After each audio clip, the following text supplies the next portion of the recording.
everybody in the cabin. This is the back of Andrew's head in front of me here. In front of him again is Tom and his daughter Claire. Sitting in the front seat is Sally.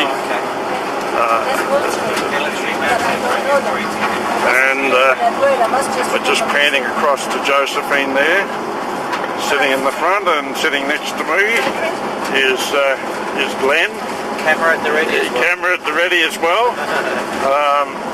It sounds as though and feels as though this is going to be a rough ride. But nevertheless, it's not that I'm nervous or shaking, it's just the... it's the rough ride. It's not that I'm nervous and shaking neither, it's just the rough ride. But we're heading to the Ari province, so about to the Noah's Ark site. As I pan out the window, you can see the hills that we're passing. It's a beautiful day. Absolutely lovely day. So the road is pretty rough. The driver's kamikaze, and you can see on the hill there. I can hope you can actually see it. To get past this truck. Graham, I asked Sally, that is snow. It is snow? Yes. Okay. I've just been corrected again for about the 27 millionth time in my entire life. 28, I think. 28 millionth time in my life. You can see we've just been informed that it is snow on the mountains. You can see the sign up on the hill there with the crescent moon and the star. Yes. Being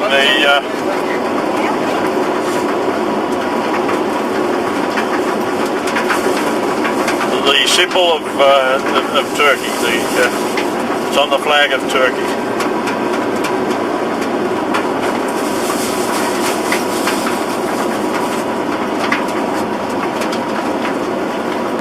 What I'm trying to get here is a shot of the mountains showing the snow. There is snow up there. It's the start of their summer here, but there's snow up there on the mountains, as you can see, as we travel along the road to Ari province. 6,000, so snow up there. We've got another few thousand there. 5 or 6,000. 5 or 6,000. Jerusalem's actually not much higher than normal. If I can keep the camera still. Climb up to the mountains like that. Is that 5 or 6,000 meters? Go up to about... almost impossible to keep this camera still. Yeah, can't. It's almost hopeless. You can't get a shot of anything.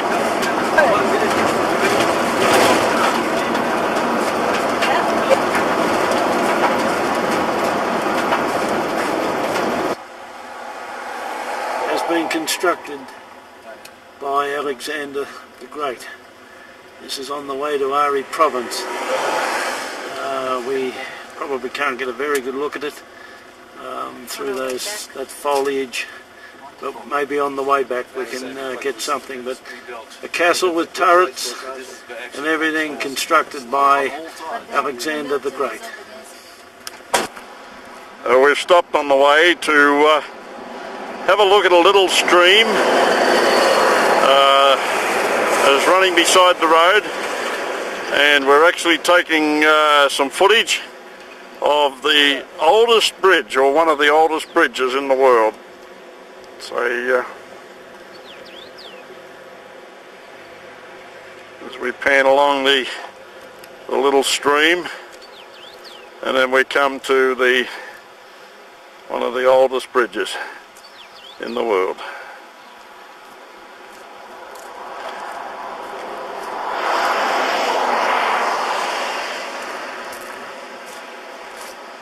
Yeah.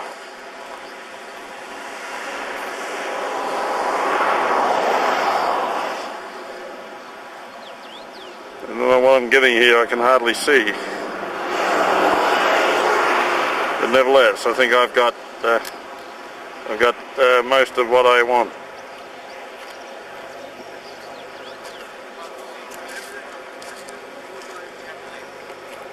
That's pretty good, thank you. Yeah. Just want to make sure I get... Yeah, Tom has just told us via Sali, I would imagine, that this is a Mongolian bridge. That's better, we're backed off. It's a Mongolian bridge. We are really looking at history here. 120 meters length. 120 meters in length, Sali tells me. 30 meters high. 30 meters high. Sally, do you think there was a guardhouse there with the... This bridge is at the same time as hotel. It was a hotel. The leg inside is, there are rooms for the passenger Uh-huh. and animals, you know. Right, this was a hotel. What we're looking at here, folks, is our own history. Because the whole civilization post-flood started in this area. We're looking at our history, our own history. There is our driver, and so what we're looking at is that was a hotel. The people stayed inside inside the structure. Isn't that beautiful? What we're looking at here is a typical village in Turkey, up in the mountainous region. It's just typical. Little mud huts and stucco huts.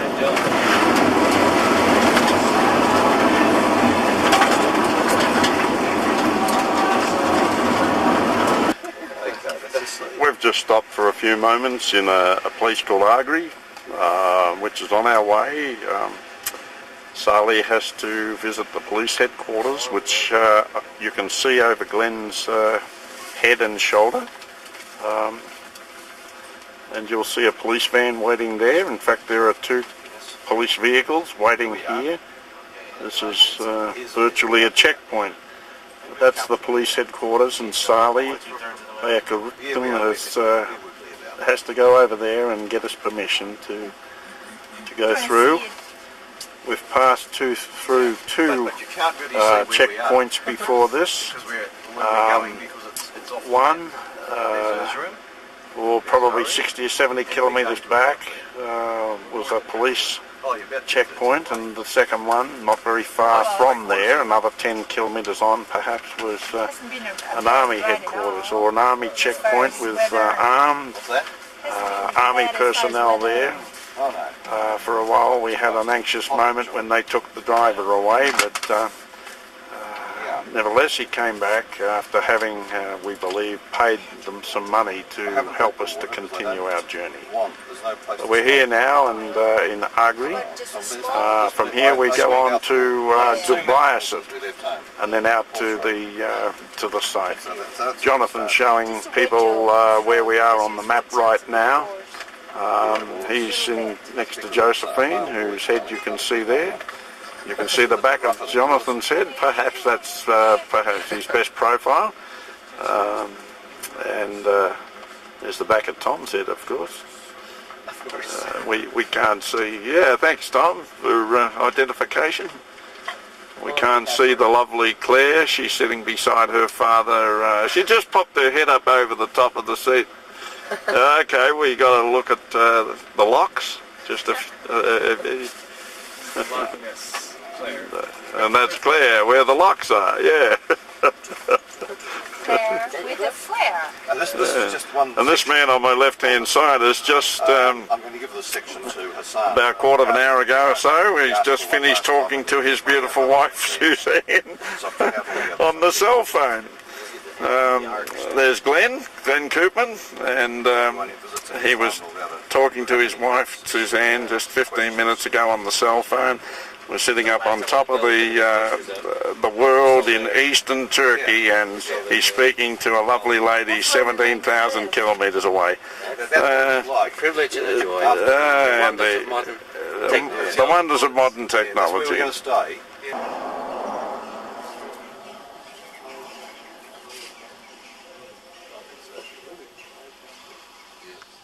Put you back on.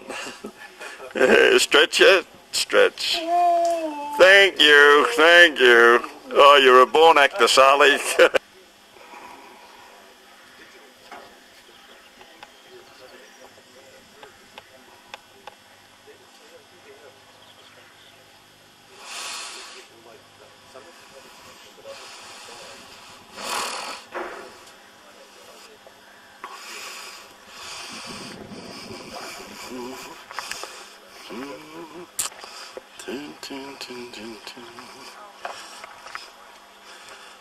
We're probably about 10 kilometres outside Agri, heading toward Dugbayasit, and we've stopped for a 5-minute or 10-minute break, perhaps because the driver needs a cup of coffee. It's a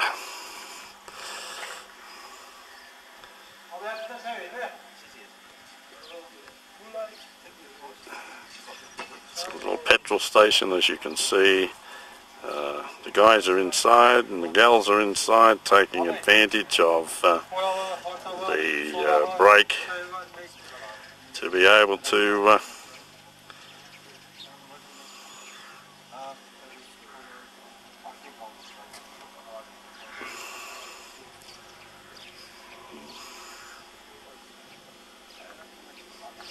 the surrounding hills. What we've got here is the surrounding hills, and way in the distance you can see the mountains with still heaps of snow on them, actually. I'll see if I can get in there, see if I can focus on it.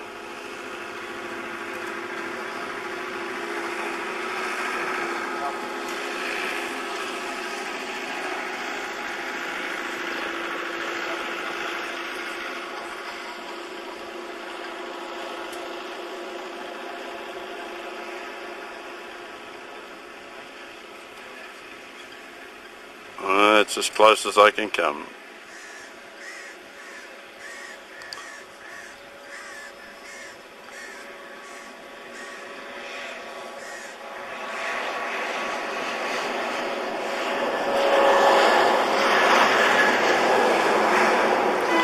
Yeah. Very straight.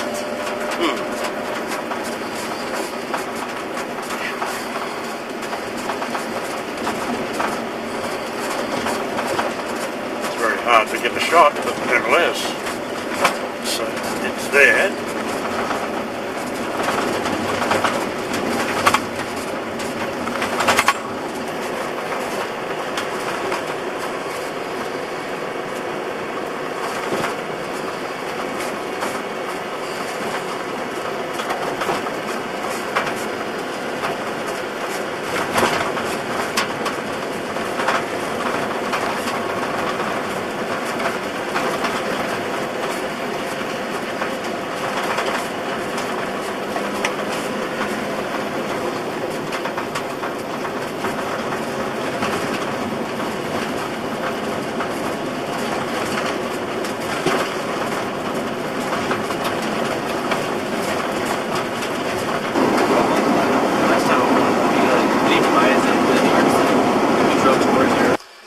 We're now in the Urgerum Hotel, where all the history of the early days of Ark verification took place. You're actually standing now in the room where Ron and Danny, I think it was, Hello. was staying in. I'll come down. I'll get the bag. 5 minutes. And Thank you. this is the room which Ron and the boys escaped from in those early days when those angry Turks were racing up the stairs to do them some harm. We're now approaching the window out which they escaped, down onto the roof of the building below, and then ultimately down to the street level. And they got away with their lives. And that is absolutely tremendous. Otherwise we wouldn't be having the benefit of all the work that Ron and the boys and Jonathan have done over the years. We are really truly a privileged people to believe in this. But what you're looking at here is the escape route. This is the escape route which Danny, Ronnie and Ron Senior took to get away from people who were hell-bent on giving them some trouble. So that's what you're looking at. We're looking at the back door, the escape route of the Erzurum, from the Erzurum Hotel. You would not believe the city of Dubai. Wow. They tell me that it is growing by the second. Well, this is our first view. Yep. Ladies and gentlemen, we have come 18,000 kilometres just to do this. What you're now looking at is Noah's Ark, the remains of Noah's Ark. Wow, that is something.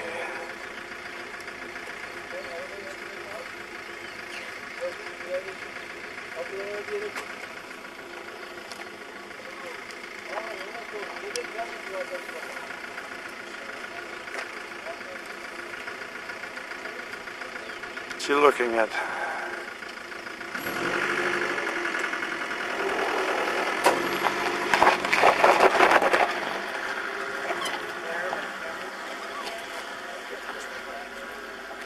We'll get some more shots from up the top of the hill. There's the surrounding countryside.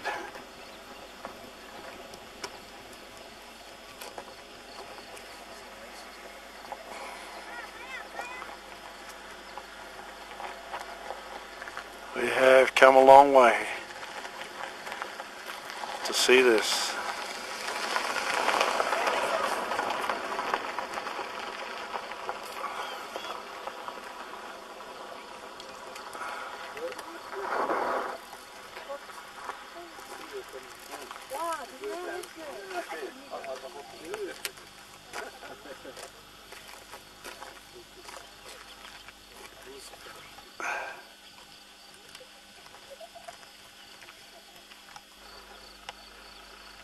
What we're looking at now is the visitor center, the viewing platform. This has been some climb, as you can hear from my restricted breathing. This is some climb. That's what we're looking at, is the visitor center. We can't see the ark from here, it's down to our left.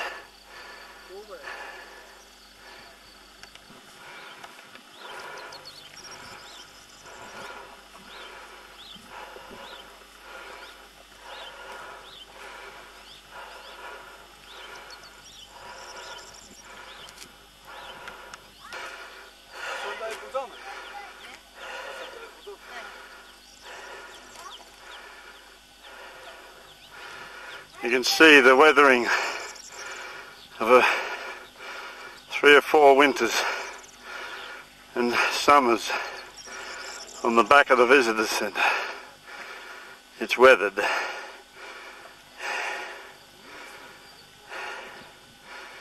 It's harsh climate. I'd imagine the buildings of this climate weather quite harshly.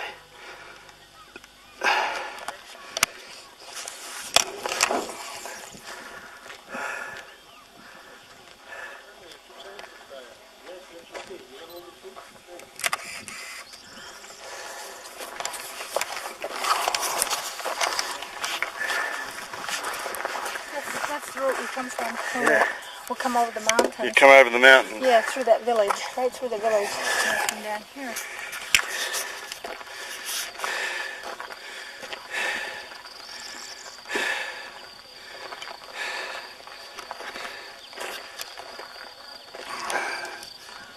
See the ribs down below? Yeah. It's not. It's what? See the ribs down below is showing. Yeah, I can see it. Yeah, you focus on that one. Yeah.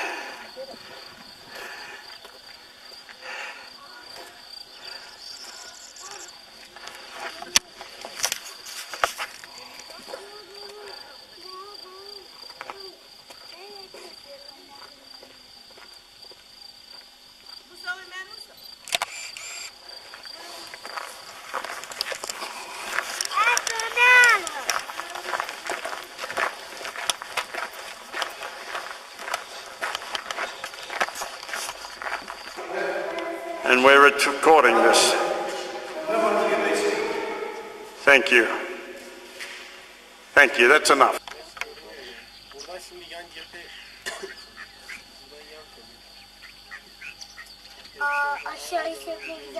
What we're looking at here is a collection of houses up on top, just above the remains of Noah's Ark. What a view these people have got. They can look down on this magnificent structure every day. Isn't that beautiful? Oh, what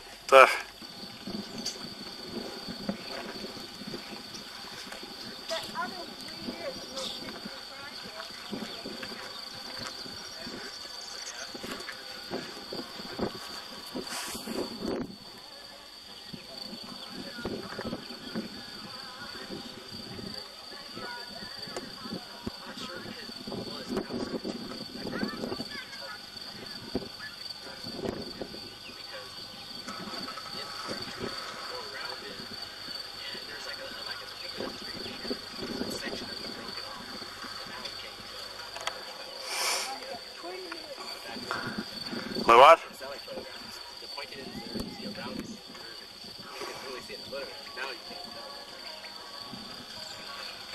Yeah, it's fallen quite a bit of it. There? You Oh. balance, right? And No, this whole thing get someone to hold that. I don't know. Claire? It's very hard for you to take a picture. This camera's kind of complex. It's not going to. So we gotta focus a little.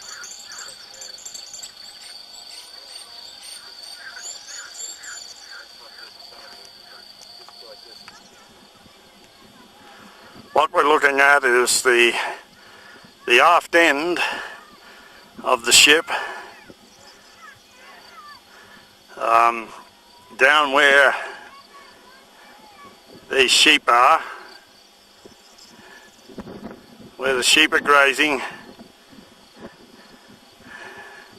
If only they knew that their forebears, their ancestors, actually came to this location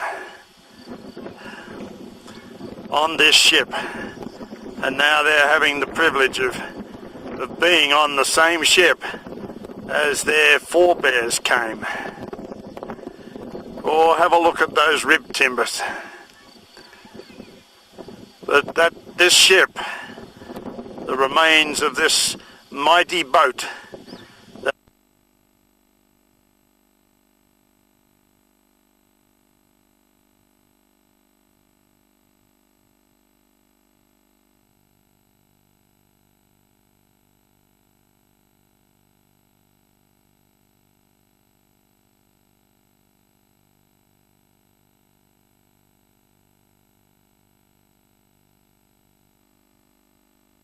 particular structure. I'll speak more on this later.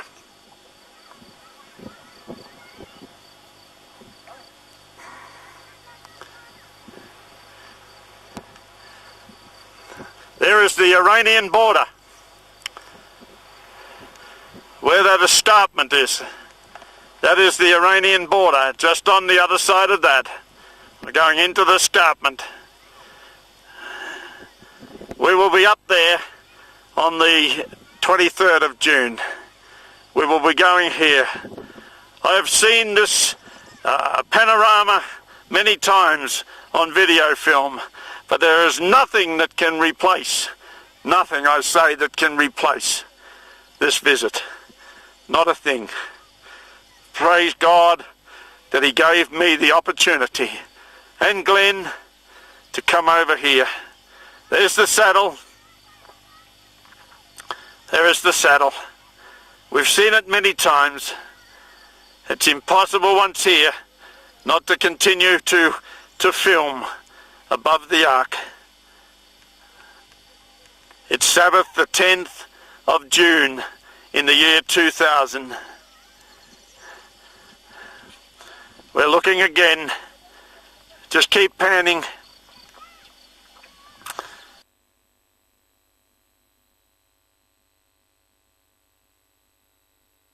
Village, just a small village, which is just above the site of Noah's Ark.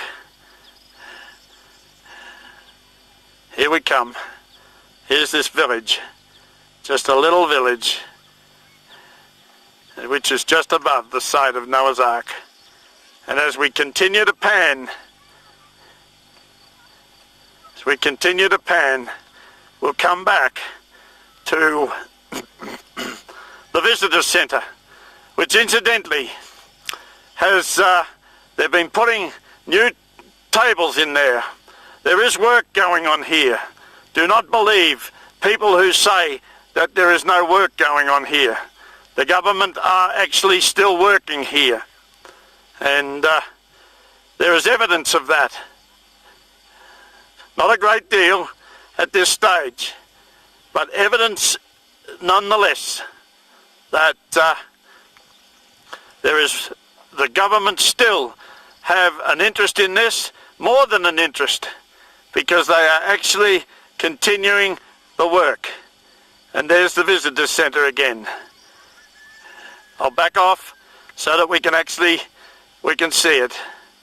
There is the visitor centre coming into view now, just above this magnificent structure. And keep panning around, and just down to the right. Around to the right, we've come actually a full circle. And as we come past the visitor centre and we have a look down the spur line, down into the valley, and once again we see the sentinel of Aridah, covered in a hood, but I hope to be able to get a shot of her without that hood tomorrow morning. We are now down closer to the formation, closer to the structure, and you can get a better idea as to how the rib timbers are weathering. We're going to walk on this structure, and you can see the rib timbers. You can see more along, they just haven't been scraped off. But there are more right along the side of this magnificent structure.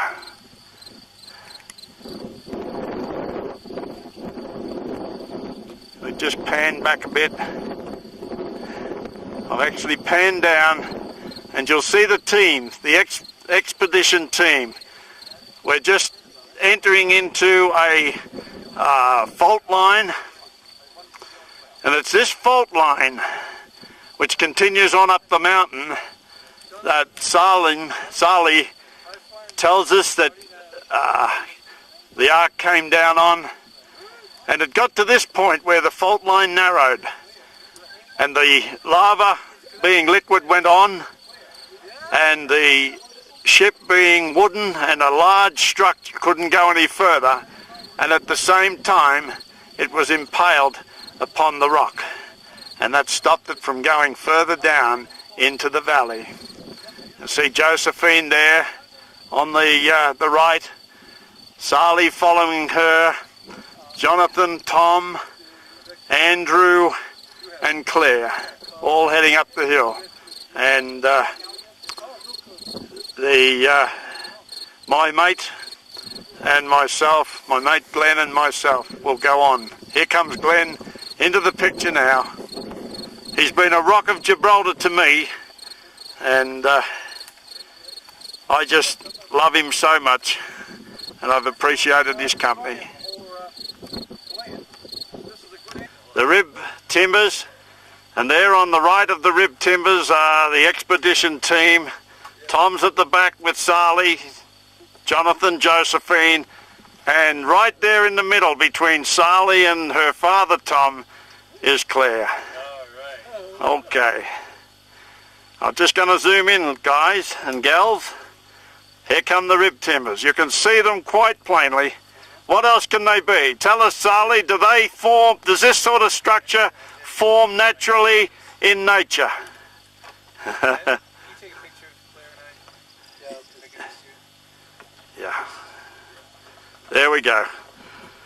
Right now at 5:20 in Turkey on Sabbath the 10th of June in the year of our Lord 2000.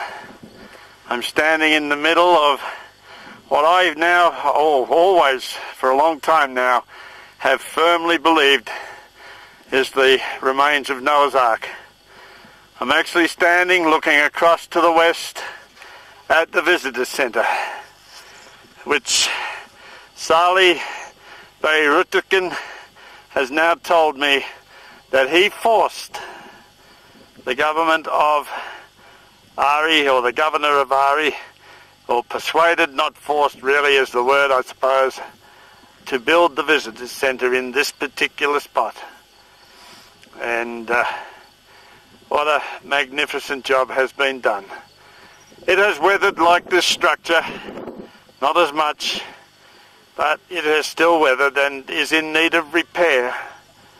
And I feel sure that if funds were available, Sali Badrutikan would dearly love to be able to do some repairs.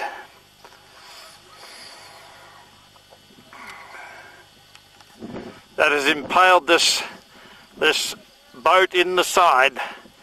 We find Tom Andrews, Dr. Tom Andrews, and his lovely 14-year-old daughter, Claire. We're fanning in on those two folk now from the United States of America, firm believers that this is the final resting place of the Ark of Salvation.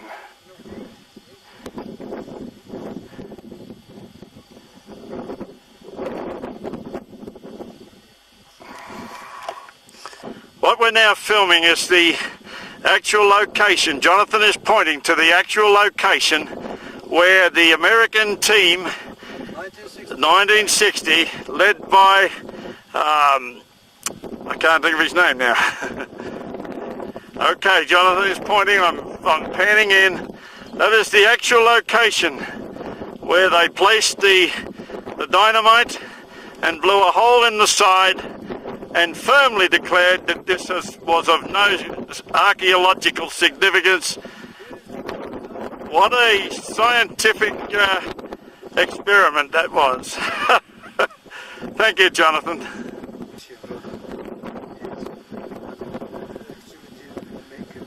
We're looking from the center of the structure toward the aft, looking back down into the valley. I am now standing on the actual bow of the ship, looking back down. It's almost full length. It's getting very chilly up here. I'm standing on the bow of the ship. It's almost impossible not to get the sensation that you are actually standing on the ship. Yeah, that's the man, George Vanderman. And I'm looking straight down.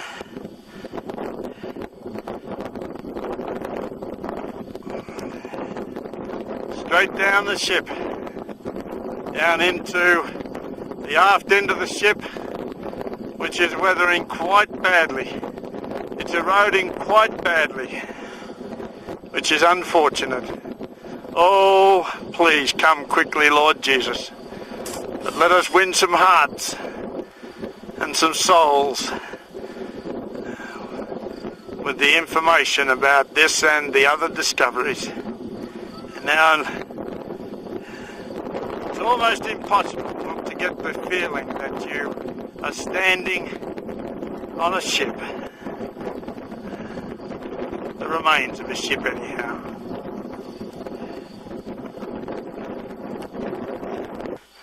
Now standing below the place where they actually blasted the hole in 1960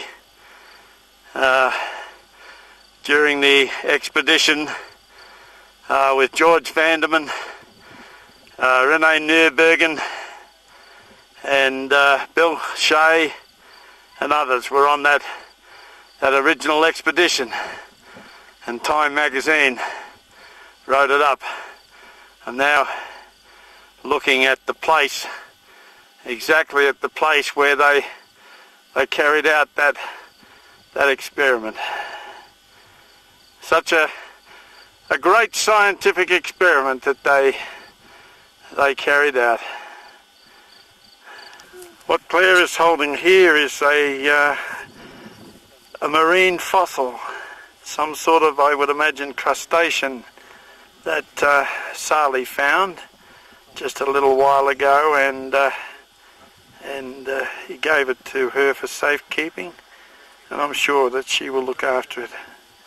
She will tell her mother and her siblings that this was found on Noah's Ark. Thank you, Claire. Sure, I haven't looked, but yeah, I'm sure. Yeah.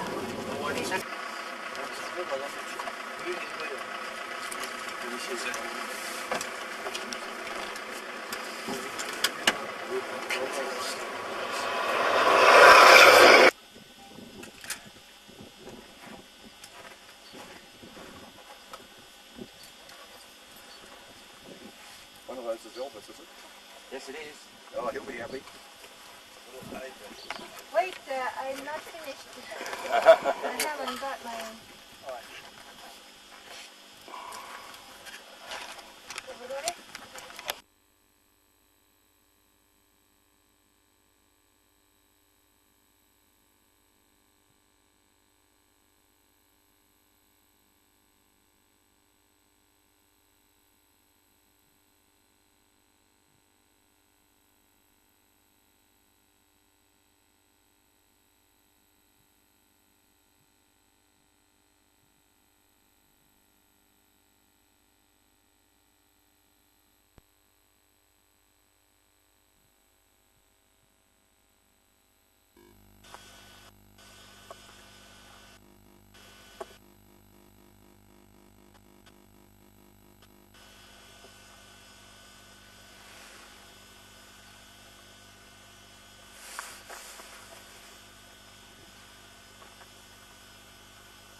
Must be pretty close to it here.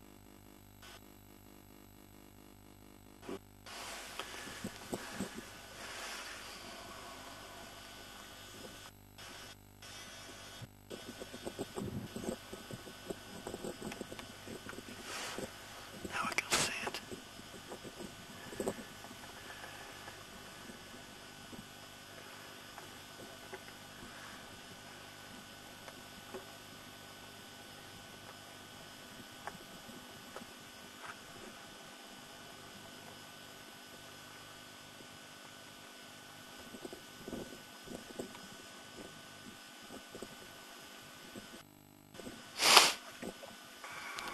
Go back out again.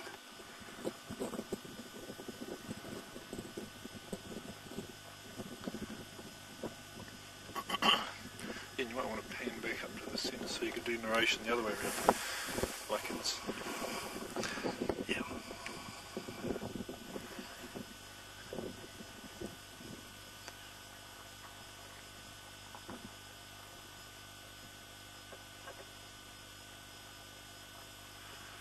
And just zoom in on the centre.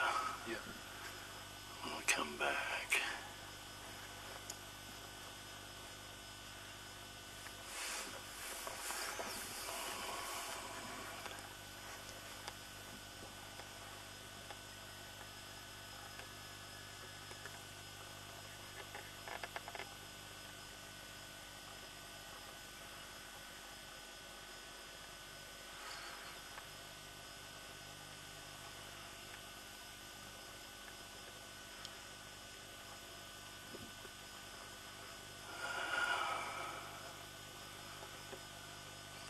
Pretty poor light.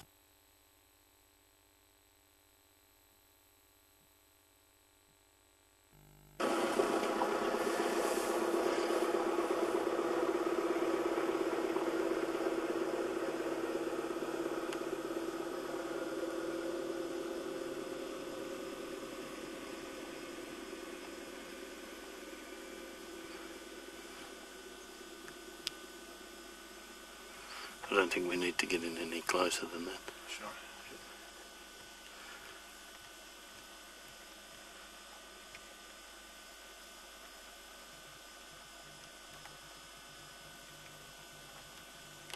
You've got to learn to not stop.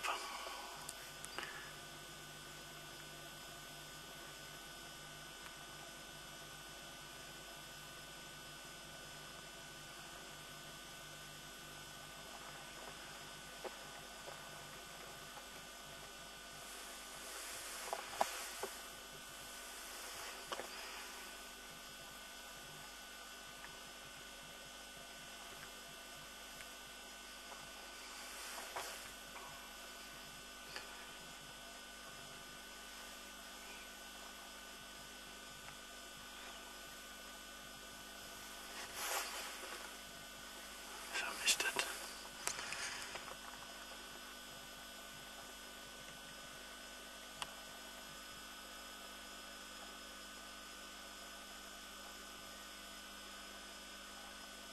I can't see it. I don't think I'm on it. I missed it, I think. Not too sure what happened there. I'll have to do it again. Try again.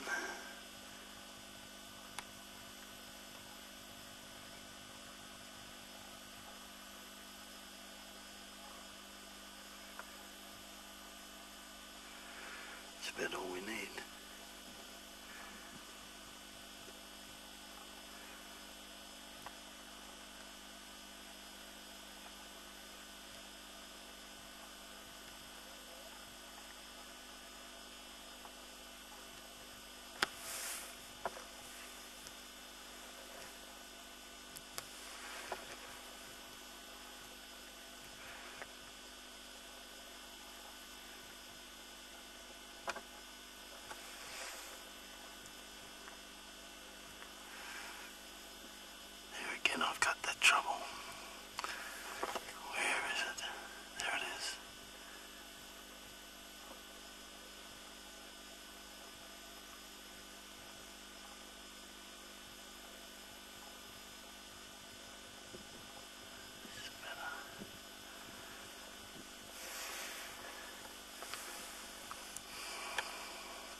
sensitive. That's it.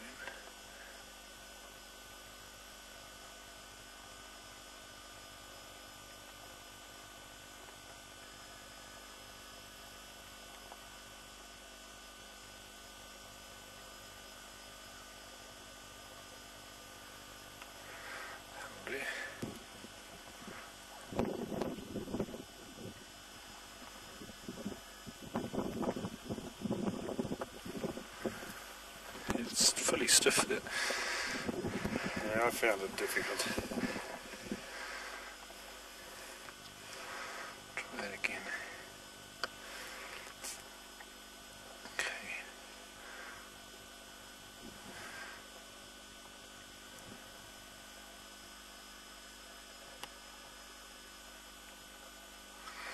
It wants to turn the whole tripod when you turn the handle.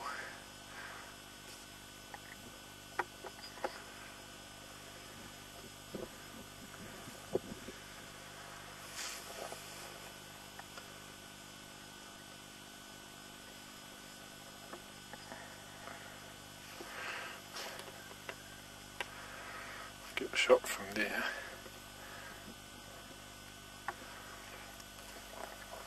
Slowly pan around.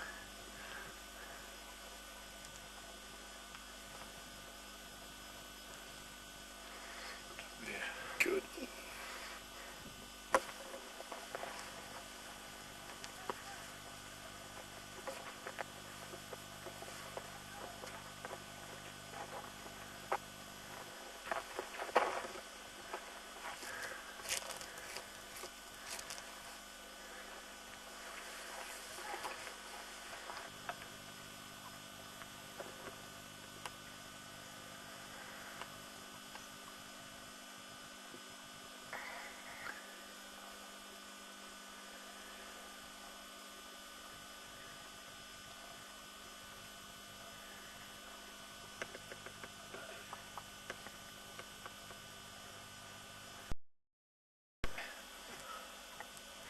What, to get permission to go up to the ridge? At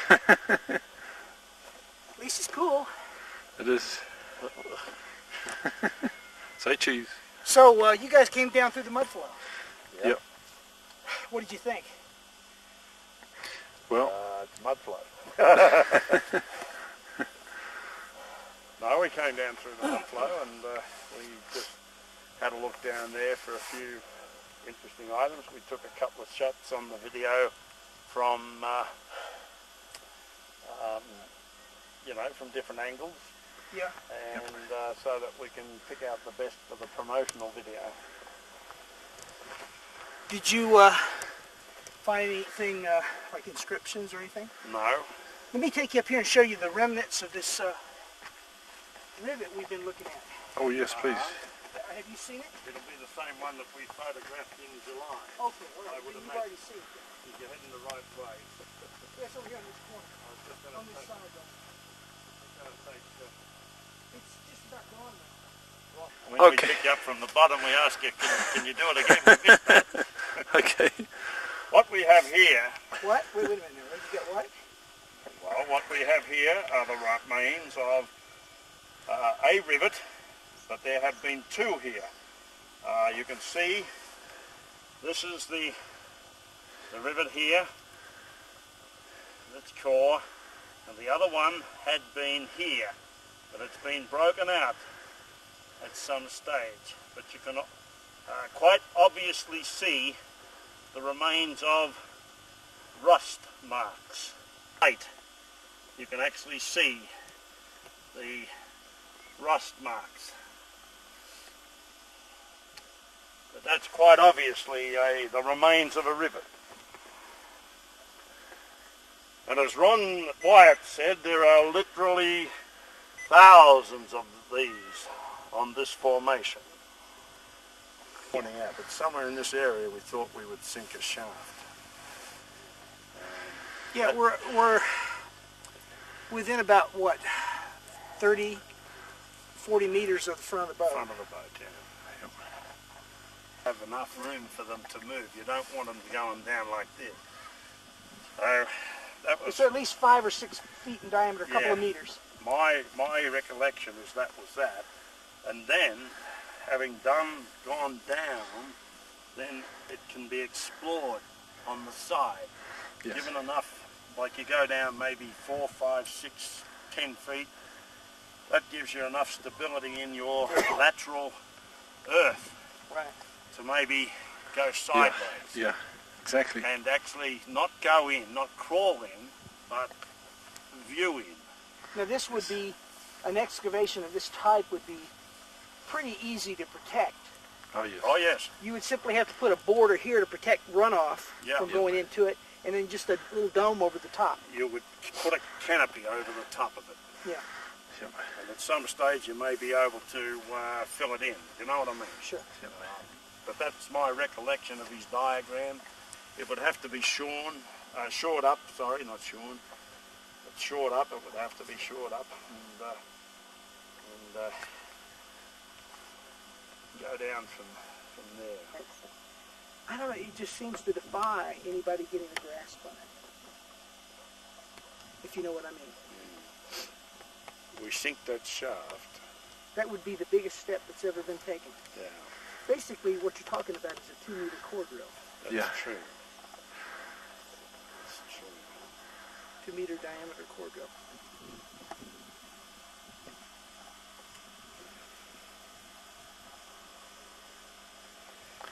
Potentially a piece of ballast. Enough. What does it look like? Huh? What does it look like?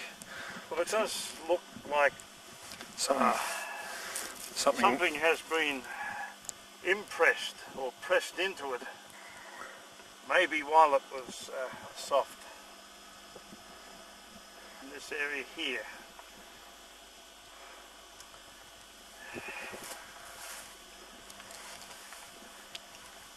It has flat surfaces.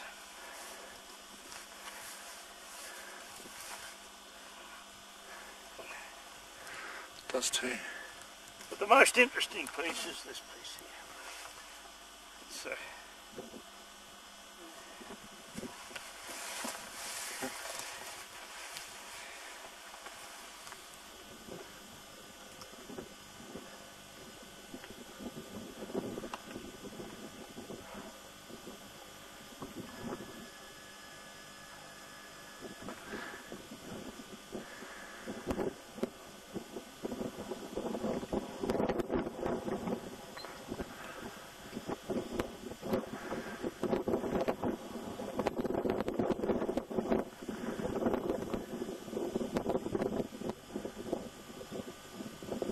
see where that piece has fallen out, Yes.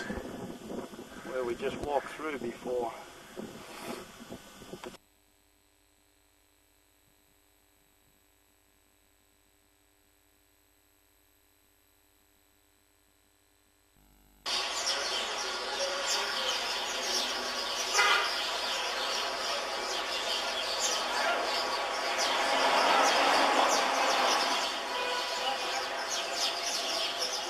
Wow, there's the ark.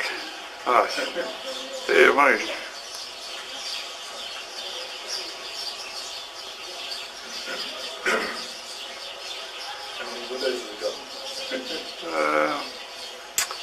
Hang on, I'll just count them. Looks to me to be about 24.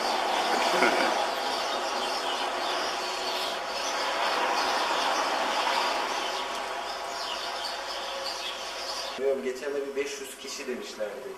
Salonu gezdim.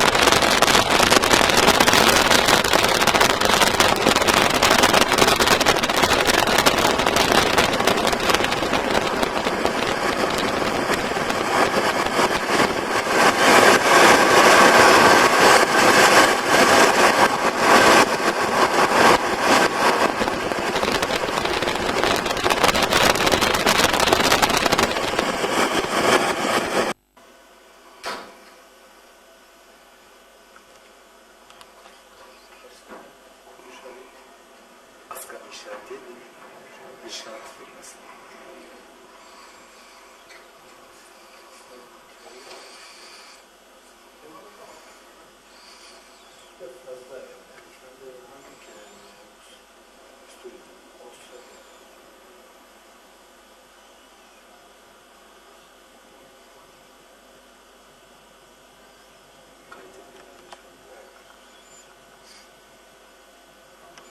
Bu arkadaşlar bir toplantısı olacak.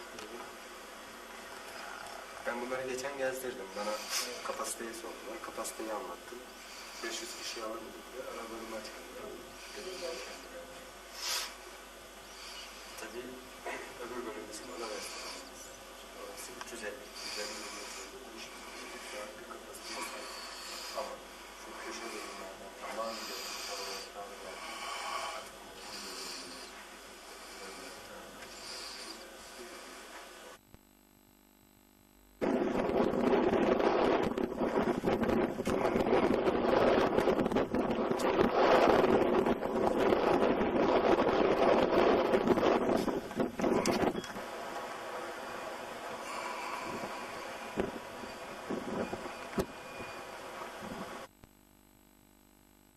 certainly been chiselled out, so this one may well be a hole for a candle. Yes, this is clearly not an anchor stone. It's not an anchor stone. It's a gravestone. I think Noah would have been bereft of all his senses had he tried to drill a hole for an anchor stone on that side of an anchor stone. I think it would have been tilting like that somewhere, if you know what I mean. Has it been higher?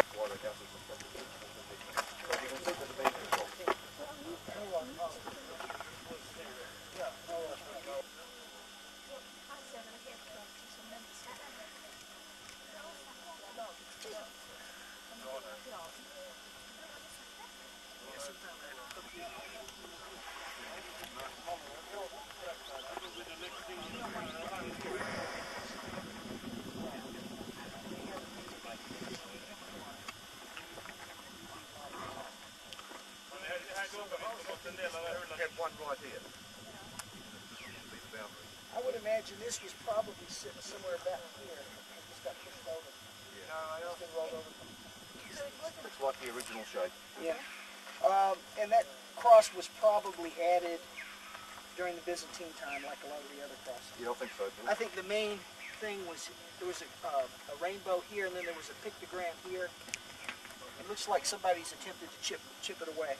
But you see the cross is obviously later. It's just like in Egypt, when they have inscription over the old one, they just chisel it harder and destroy the background.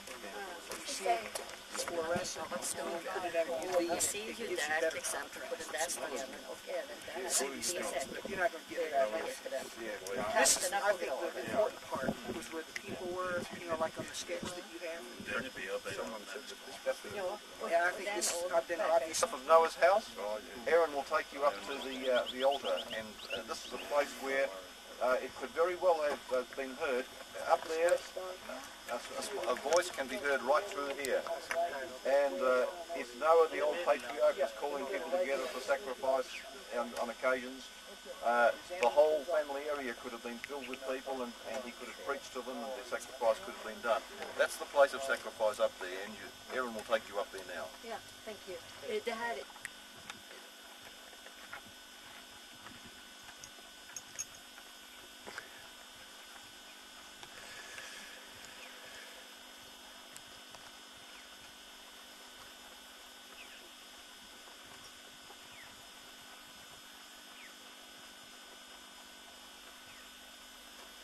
You're going to work this area right here.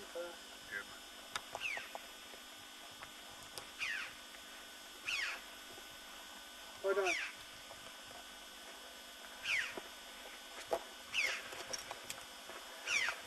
Just start by just walking straight across and see what happens. See what we've got here.